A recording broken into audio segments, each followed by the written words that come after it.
he still win. Warrior, we said like Warrior will be the best chance, but then Armor Smiths. So tricky games. It will rely on him not drawing the Armor Smith, which is fairly possible since it's only 2 cards in his deck. What if he just plays against the Druid and he doesn't draw his Zombie Chows? I mean, he has Mind Control Tech as well. Ancient of War is going to be hard to deal with, but he has Nowl at least. Yeah, I'm not sure if he has 2 or 1. Yeah, I feel like isn't the Druid a little bit better matchup, maybe? Versus Hunter? Yeah, for the Hunter. Oh, for the Hunter. Yeah. Well, as you said, like it really depends. Like both Druid and Warrior are equipped to counter the Hunter deck. Yeah. But then it all depends on draws. I think Druid, like as Forsen said, there's like more cards that fight against the Hunter plan.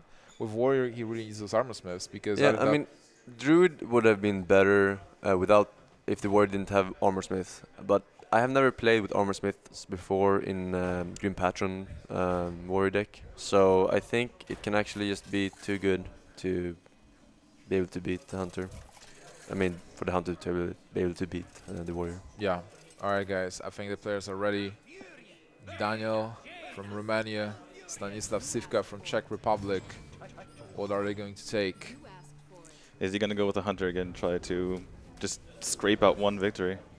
He seems like he's mixing the decks. He did change from his original pick. He gets the Zombie Chow. That's pretty good news. But Daniel is not playing Hunter. He again changed the deck. That's a Freeze Mage now. Freeze Mage versus Druid. We've seen it before. Yes. Do you keep... Alright, so what's important for this matchup from the Freeze Mage perspective? Minions. Mad Scientist, Arcane Intellect. Acolyte is a turn 5 play versus versus Druid, so it's not super important, but you still keep it in your opening hand. You don't keep anything of this though. I'm not sure what he's considering, because it's all of them are really bad. Yeah, there we go. 4x. And we've seen this Druid before. This is the slower Druid from Stanislav, which is not that great versus Freeze Mage. There's no pressure almost. Yeah, it's... Oh, we got Loot Order. That's really good. Other cards are pretty bad though.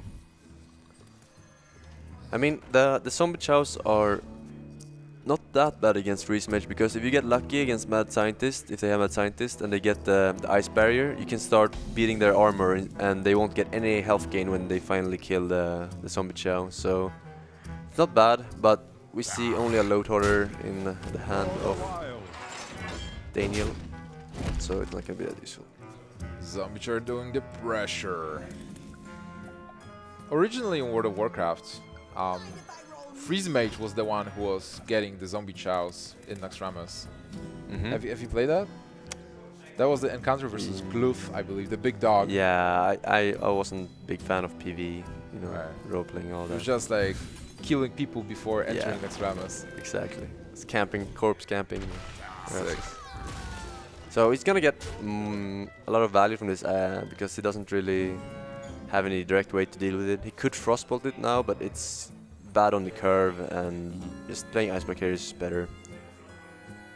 If you have a really kind of underwhelming hand, do you save Thorsten to get some better cards discounted? It depends on what it will have at turn 5, whether or not you coin it out or keep it for later uses. I mean, if you have Alexstrasza and you have Ice Lances and Frostbolts, you can actually deal a lot of damage, like a lot of damage very early on in the game. Like, say for example, like the Pyroblast will cost 9, the Alexstrasza will cost 8. So he can actually, on turn 8, he can coin out Alexstrasza, Frostbolt, Ice Lance, and then Pyroblast on turn 9. So you can actually kill him like really quickly here with those cards in hand if he decides to play Emperor on turn 6 and not coining it out on turn 5. Yeah, it looks like he's forced to just use the Frostbolt now though. Yeah. That Bomber again is the second time we're getting it today on this stream. Yeah, it's rigged. Yeah, those goblins are just hiding in those Pilot Destroyers. So what do you think about the Freeze Mage hand right now? There is the Torison. It's pretty bad. Like, you need to stall the game. Like, he only has burn. He was forced to use the Frostbolt there with 2 Ice Lances in hand. That's pretty painful when you have to do that. What do you think about Lotheb here, just to make it so that he can't do anything? Because usually turn 5 is a turn where you go, you know. He could heal bot. On that would be really bad for the Druid if he has heal bot here and he plays Lotheb. I would just go with the Acid Drake because there's no Flame Strike coming next turn. So you might want to get that card out there and then play your other stuff like Lotheb when you prevent board clear. What about Innervid Boom? It would have been fine, I think. Like, you are putting a huge amount of pressure on board. I think he's probably afraid of Nova Doomsayer though. Yeah, I would be too.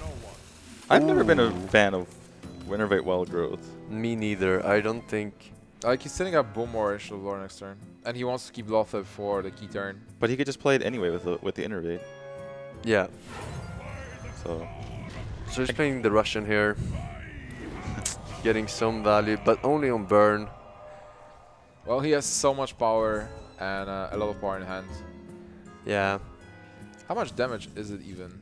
It's pretty much damage. he doesn't get the extra damage from the first Yeah. Ice Lance though, which is an issue. For sure. Definitely the better play. I would like to see Dr. Boom here. Well, it's turn 7. Is there anything better?